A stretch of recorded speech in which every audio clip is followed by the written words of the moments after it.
साबुन ला भेजनी बाजारे सखी गड़बड़ हो गइल।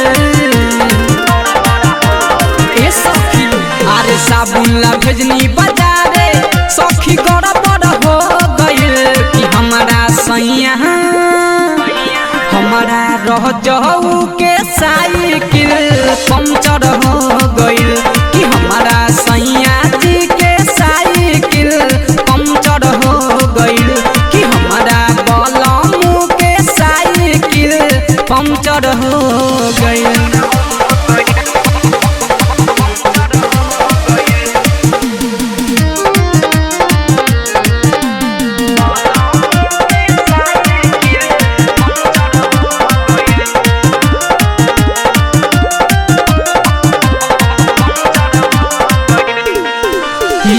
गिरल बलमुआ के लागल बा चोट रे जेबी में से गिर गौए 500 के नोट रे।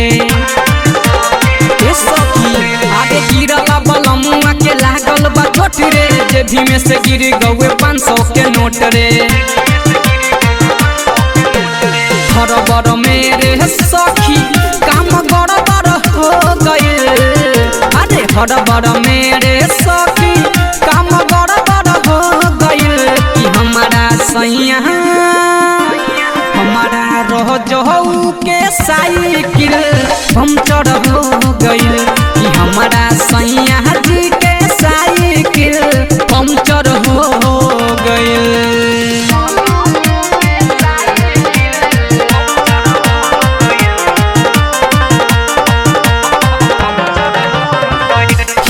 पल हरेंदर परमद फिट कैले गोटी सैया जी खैले रहे 2 गो रोटी रे सखी।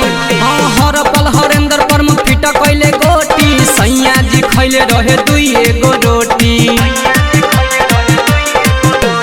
राजू रविंदर रहे पियले सपना सा उतर गइल। अरे राजू रविंदर रहे पियले सपना सा उतर गइल कि हमारा सैया हमारा रह जाऊ के साइकिल पंचर हो गइल कि हमारा सैया जी के साइकिल पंचर हो गइल। अरे साबुन ला भेजनी बाजारे सखी गड़बड़ हो गइल कि हमारा सैया हमारा रह जाऊ के साइकिल पंचर